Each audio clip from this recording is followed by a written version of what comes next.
egyáltalán mi a környezetvédelem és mi a természetvédelem. Ugye a környezetvédelem az a létfeltételeink, mint a levegő, víz, talaj szennyezéséről szól, hogy ebbe hogy tudok én másképp élni, mint az a fogyasztói lét, ami ma ugye az általános, illetve a természetvédelem szempontjából pedig az élőhelyvédelem, a fajoknak a védelme, növényi állatfajoknak a védelme. Ez az életmód az önellátásról szól. Szabolcs nem a szabad idejében, hétvégente végdi a környezetet, hanem napról napra, évről évre. Hát kisgyerekkoromban már roppantul aggasztott a környezetszennyezés és a természet pusztítása. Pesti kisgyerekként ez arra sarkalt, hogy valamilyen megoldást, utat keressek arra, hogy segíthetnék én magam ezen.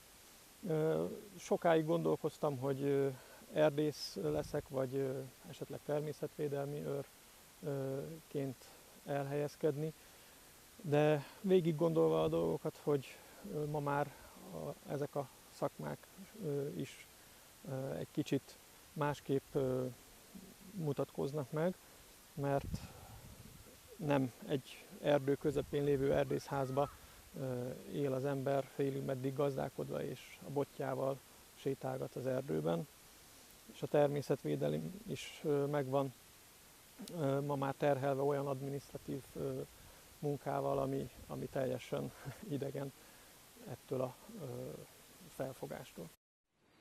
A filmben két vonulatot követünk. Az egyik a gazdálkodás, amelynek során mind a növénytermesztésben, mind az állattenyésztésben megvalósul az az elv, hogy minél kevesebbet ártsunk a környezetünknek. Minimális gépigénnyel teljesen vegyszermentesen állítják elő a legfontosabb élelmiszereket. Ezt próbálom itt a tanyán megvalósítani, és mindenképpen úgy, hogy a természettel együtt élve, egymást segítve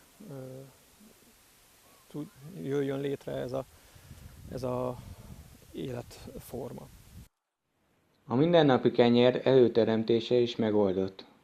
Hát sokat gondolkodtam már rajta, talán az egyik legjobb példa, hogy a kenyér hogy kerül az asztalunkra. Végig mehetünk a mai fogyasztói soron, amikor is ugye óriás táblákon, monokultúrába, intenzív mezőgazdaság által megtermelt búzát a malmokban szépen, amit valószínűleg elektromos árammal hajtanak meg, szépen leőrlik a gabonát, a pékek a elektromos kemencébe megsütik, a teherautó elviszi a boltba, és az ember így veheti le a polcról. Ezzel szemben igazából nem ott kezdődik a kenyér története, hogy a boltba a polcról levesszük, hanem a valóságban ott, hogy kell minimum egy igás állat, amivel megmunkáljuk a földet, a talajmunkát. Ez nálunk, a mi esetünkben egy szép kis ló. Tehát a szántás, boronálás után a magvetést követően nálunk ugye úgy történik, hogy kézzel learatjuk nekünk hévelő rozsunk van, a rozsunkat, meg is rakjuk szépen a keresztet egy kis utóéréssel, mert azt viaszélet állapotba kell learatni kézzel. Kicsépeljük vagy kézzel, vagy most már van egy kis cséplőgépünk is a gabonát, utána jön az őrlés, a szitálás, a dagasztás, és a kemence süti meg nekünk a kenyeret, és így kerül az asztalra. És még itt hozzátartoznak az olyan dolgok is, mint hogy a malomkövet meg kell tudni vágni. Erről szól a nótácska is a part alatt, amikor a macska a követ vágja, és a kővágáshoz is meg kell tudni csinálni a kovácsműhelybe a hidegvágót, hogy az egész munkafolyamat menjen. Tehát ezernyi ilyen hozzátartozó kis szegmense van még a kenyérnek. De az alapsor, amit az előbb elmondtam, azt végig kell bizony izzadni, hogy a kenyér oda kerüljön az asztalunkra.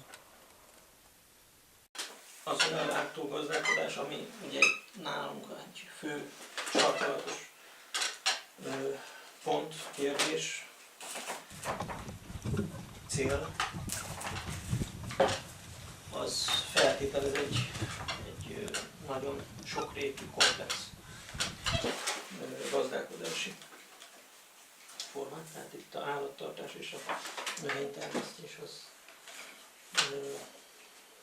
maximálisan, hogy egymásra épülve kell működjön. Még egy kis gyűjtögetés is, egy kis halászat is, méhészet, tehát nagyon sokrétű dolog, és még a gazdálkodáson túl, ami ugye most is látható, a hagyományos kismesterségeknek a művelése is hozzátartozik ehhez a dologhoz. Egyéb más is hozzá kell, hogy rendelődjön, tehát az, hogy a jószágokat le tudjuk vágni, föl tudjuk dolgozni, tartósítani tudja az ember, ugyanúgy a zöldség, gyümölcsfélét, hogy el tudja raktározni a kis gazdaság, ez ugyanúgy tudást igényel. Akkor lesz az egész egy kerek dolog, mint ez a kosár.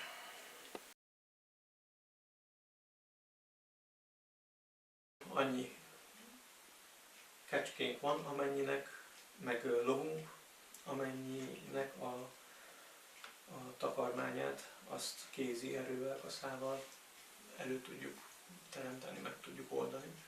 Itt a körülbelül 2 hektáros gyümölcsösnek a kaszálásával, amit évente ugye többször is le lehet vágni, ez teljes mértékben megoldható.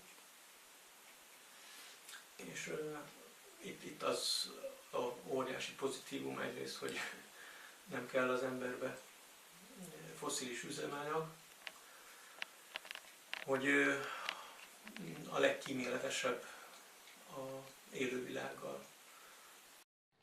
A másik vonulat pedig bemutatja, hogy ez az életforma mennyi gyakorlati haszonnal jár a közvetlen élővilágra. Amikor ide kerültem, itt egy mezőgazdaságilag erősen ledegradált területet örökölt az ember. Igazság szerint itt a természet rendje azt kívánná, hogy itt egy magas ártéri ligeterdő legyen, egy mozaikos élőhellyel, és hát most ezt próbáltuk egy kicsit meggyorsítani a mi emberi tevékenységünkkel.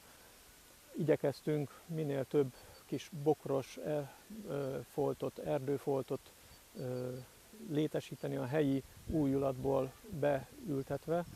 A gyümölcsösünk is egy ugyanilyen színfolt ebbe a területbe. Egy igen vizes év, azt hiszem a 2000-es vagy 2001-es év, amikor a réten és a laposokban egész évben megmaradt a víz. És ez valami csodát okozott. Ott megindult a pionérfajokkal, az elsődleges szukcessziós fajokkal egy invázív megújulás. Tehát azt lehet mondani, hogy itt ebben a vonatkozásban a kulcs szó az a víz. A víz indítja be hozzá robbanásszerűen, ami nem mozdult évtizedekig sem önmagától. És a laposokban gyönyörű, szép, füzes, bokros részek alakultak ki. Nem csak a tágabb környezetben, hanem még a ház környékén, sőt, a házban is nyomon lehet követni az együttélést. És hogy egy ilyen épületet mi itt gondozunk és fenntartunk, számos élőlénynek teremtünk vele élőhelyet, gondolva itt a baglyokra, a padláson, a falban élő rágcsálók, is egy szép fajszáma van, beleértve a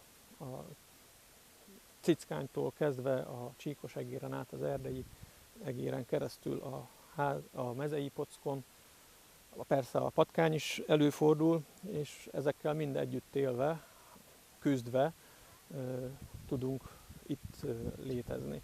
A verebeknek is a cserép alatt kiváló fészkelőhely van, ami ide vonzza átteleléskor a kis solymot például több éven keresztül a mi veréphúsunkon telelt át.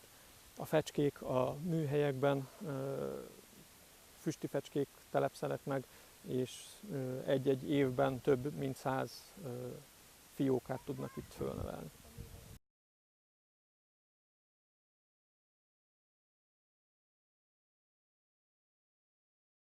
A gazdasági épületünk egy kicsit arrébb van, ott is számos fecske él. Nagyon fontos maga az állattartás a fecskék szempontjából, mivel a táplálékukat ezen keresztül tudják nagyrészt megszerezni, ezért is élnek egy együttesbe az emberrel.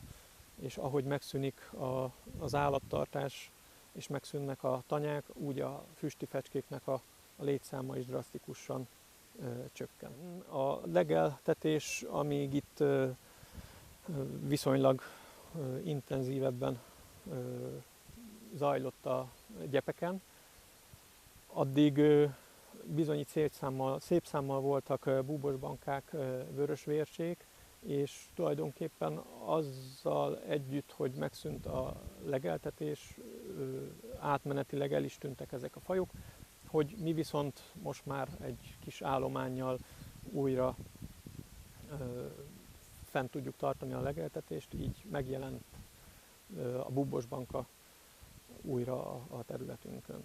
Ez dolog, hogy szintén valószínűleg a legeltetésnek köszönhetően 2,5 évtized után jelent meg a agárkosbor a legelőnkön.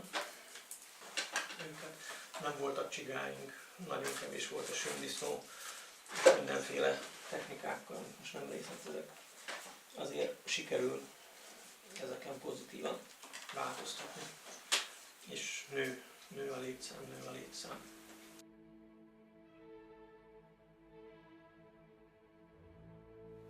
Sokan vannak, akik tudatában vannak a bolygónk veszélyeztetettségének. Sokan, szerencsére, sokat is tesznek a természetért. Akciókat szerveznek, egyesületeket hoznak létre, összefognak egy-egy ügy érdekében. De hétköznapi emberként akár még többet is tehetünk. Nem kell hősnek lennünk. Csak lássuk, és tiszteljük a természetet, és tegyünk a környezetünkért, mert az jó.